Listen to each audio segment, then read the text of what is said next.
राज्यातल्या अनेक भागांना पावसाचा इशारा आहे। उकाडा सुद्धा आता वाढणार आहे। हवामान विभागाने हा अंदाज दिलाय।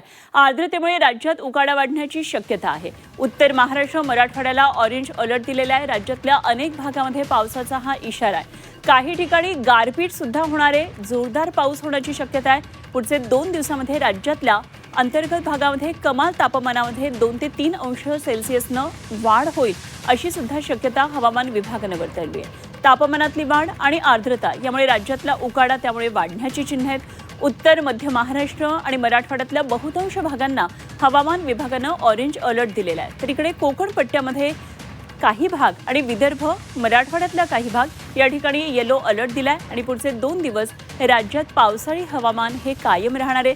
त्यामुळे नागरिकांना पुढचे 2 दिवस हा उकाड्याचा त्रास सहन करावा लागणार आहे। आणि या संदर्भात आणखी सविस्तर माहिती जाणून घेऊया। आमचे प्रतिनिधी हेमंत चापोडे आपल्याबरोबर जोडले गेलेत थेट पुण्यामधून। हेमंत, एकतर अवकाळीचा मोठा तडाखा पाहायला मिळतोय, त्यात राज्यामध्ये पुढचे 2 दिवस हे आर्द्रतेचे असणार आहे। काय नेमका हवामान विभागाचा हा इशारा, काय नेमकी शेतीची सगळी परिस्थिती दिसतेय? पुणे जिल्ह्यासह सातारा, सांगली, कोल्हापूर या पश्चिम महाराष्ट्रातील जिल्ह्यांमध्ये खतर वादळी वाऱ्यासह गारपिटीचा पाऊस झाल्याने शेतीमालाचं प्रचंड असं नुकसान झालेलं आहे।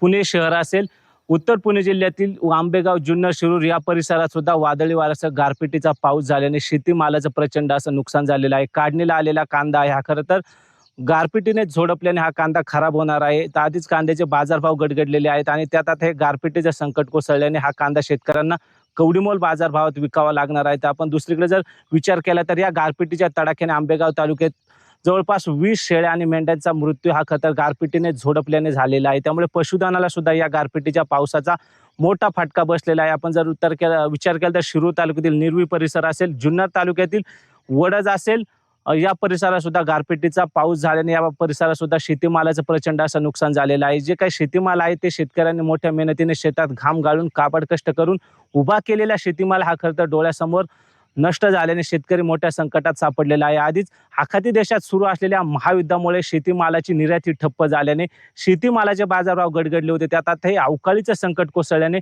शेतकऱ्यांच्या चिंता वाढलेल्या आहे आणि आता हवामान खात्याने अजून 2 दिवस खरं तर या अवकाळी पावसाचा इशारा दिलेला आहे आणि जो काही उरला सुरलेला शेतीमाल होता त्याला जर पुन्हा गारपिटीचा तडाखा बसला तर तो सुद्धा खराब होणार आहे। त्यामुळे शेतकऱ्यांचा जो काही हंगाम होता तो सुद्धा वाया जाणार आहे आणि या सर्व परिस्थितीचा विचार केला तर शेतकरी मोठ्या संकटात सापडल्याने सध्या या पुढच्या काळात या नुकसानग्रस्त शेतांचे पंचनामे करून आर्थिक मदत करण्याची मागणी सध्या शेतकऱ्यांकडून केली जात आहे। त्यामुळे शासन या शेतकऱ्यांबाबत काय विचार करत आणि किती भरघोस स्वरूपाची मदत करत हे पाहणं सुद्धा आता महत्त्वाचं असणार आहे।